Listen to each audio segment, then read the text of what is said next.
Bom, eu me chamo Gislaine Oliveira Rodrigues e vou apresentar para vocês o trabalho A Demografia da Morte na nona década do século XX no município de Pinheiro, dentre as datas 1981 e 1990. Sou aluna da UFMA e orientanda do professor Dimas dos Reis Ribeiro.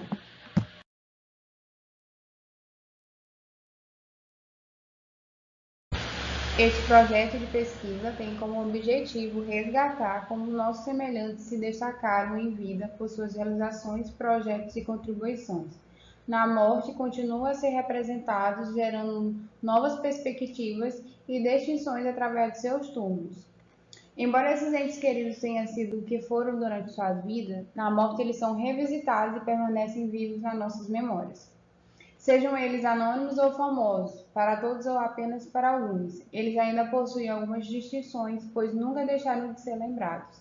Seus registros de nascimentos, casamentos e óbitos, túmulos e fotografias, entre outros, os imortalizam.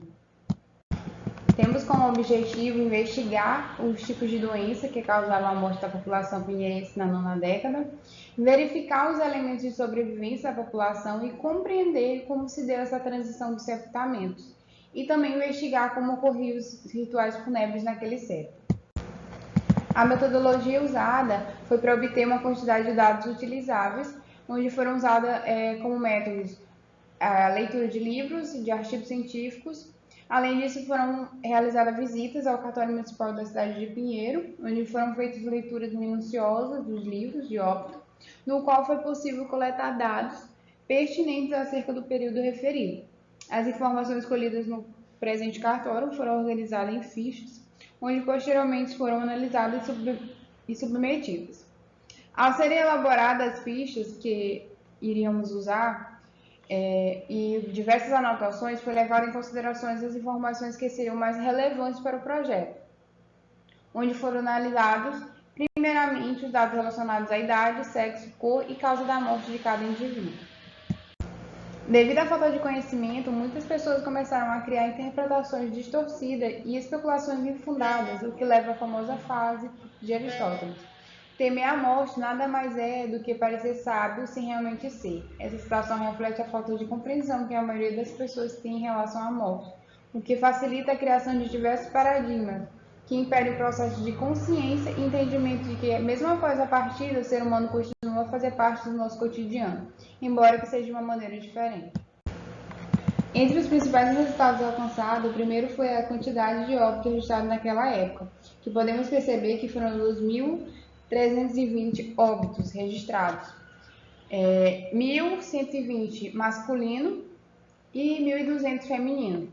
É explícito na mesma que as pessoas que mais morriam naquela época eram do sexo feminino. As mulheres apresentavam uma maior incidência de doenças com comparação aos homens. Isso pode ser explicado por uma combinação de fatores biológicos, sociais e culturais. Fatores que, como influências hormonais e estrutura física, podem ser contribuídos para a maior sustentabilidade das mulheres a certas doenças, como, por exemplo, alguns casos de mulheres que morreram após darem à luz. O segundo dado foi a faixa etária. De acordo com o gráfico acima, o maior número de óbitos durante o período analisado está entre as idades de 60 e 70 anos, e os números correspondem a 567 do número total de óbitos.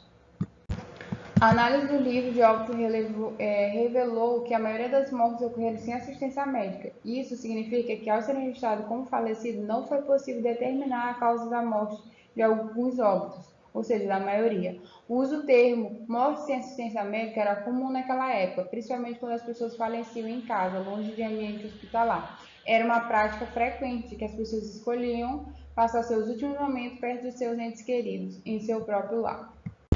Foram examinados 4 livros de óbito disponíveis no cartório de Pinheiro. Cada livro possui uma quantidade específica de registros e informações, que estavam distribuídas em frente e verso. Cada página possuía 2 escrituras no máximo. Ao combinar essas datas, as informações contidas no registro serão identificadas e identificadas ao tema relevante ao projeto. Para facilitar a organização, como eu já havia falado, a gente dividiu em tabelas ou fichas, onde inicialmente foram apresentados alguns dados que eu já estou falando nos resultados.